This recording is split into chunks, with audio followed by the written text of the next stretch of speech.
Welcome back to the Sports Source. The segment brought to you by Madisonville Marine, Skeeter, G3 Sportsman, G3 John Boats, Suncatcher Pontoons, Aqua Patio, Hurricane Deck Boats. I can't go and list a roster of boats like that for other boat dealers. You're going to have to go to 2 or 3 different dealers to compare different styles of boats, unless you go to Madisonville Marine. They got them all right there. There's no better place to buy a boat. There hasn't been for more than 40 years. Madisonville Marine. All right. Guys, I want to do a little deep dive into Tennessee's three-point defense. Most folks now think that Tennessee's UT's three-point defense is its weak link. Rick Barnes didn't seem to be freaking out over the last 2 opponents scoring 15.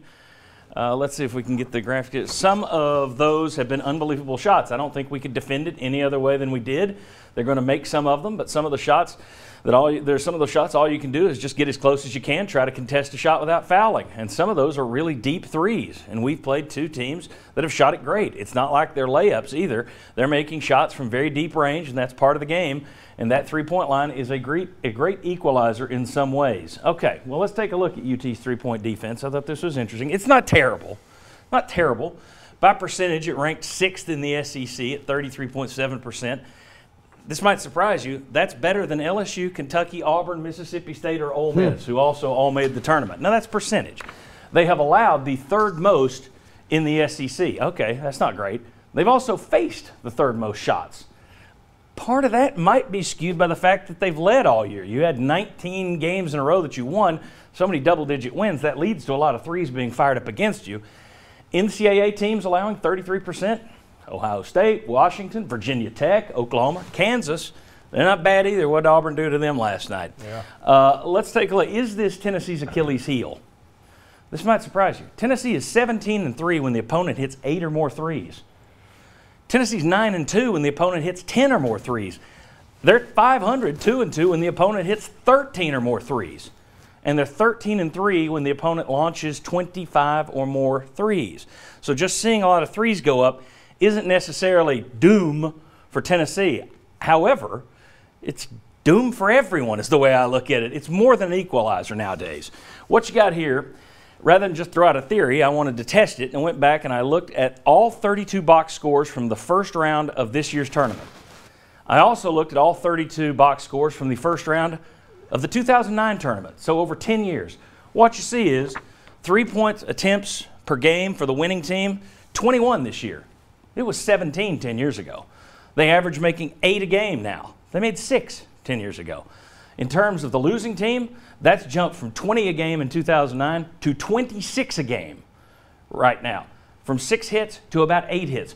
Combined, you're now 16 of 47 from 3 per game in the tournament. You were 13 of 38 back then.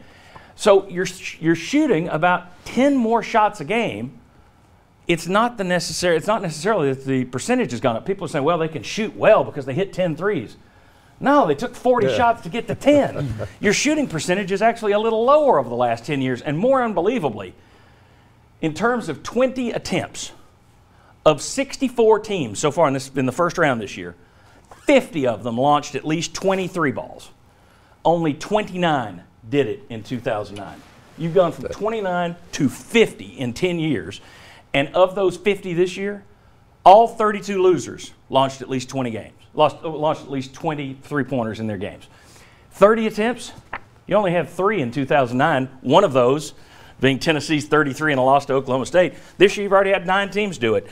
The idea in the early 80s was to equalize the game and counteract the big men in the paint, the Ralph Sampsons, the Sam Bowies, and it worked for 30 years. Now teams have figured out, it's just like baseball, the analysts have figured out, don't take a long 2. Step back, just start jacking threes. You're not hitting anymore. You're just firing up a bunch more. If it's me, I move things back to the international line at the very least, make it a little bit more challenging. I think it's gone too far in the other direction. I'm not saying Tennessee's three-point defense is great. You can say they're not. You can weigh in here. They may get bombed today with 23s. My point is they're no different than most teams out there, and that's not their weak link when you look at the numbers.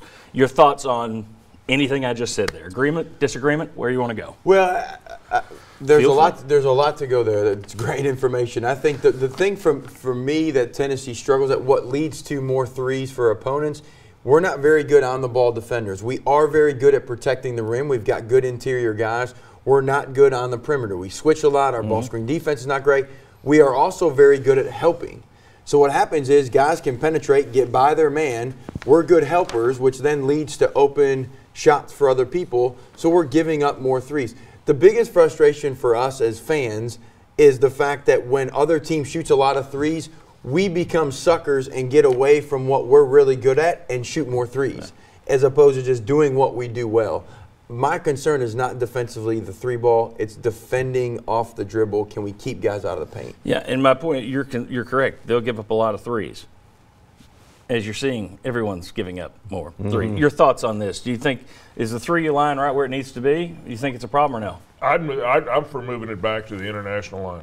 And if they did that tomorrow, and in 10 years you put the graphics up, the players will have adjusted to that probably. Yeah, or I don't even know that it's the players, it's the coaches saying get out there and shoot more of them. I mean, 10 more games pretty big. Well, you and I talked about it this weekend watching games. Look at some of the threes that people now take. Yeah. It's not my feet are set, I'm wide open, I'm taking the three.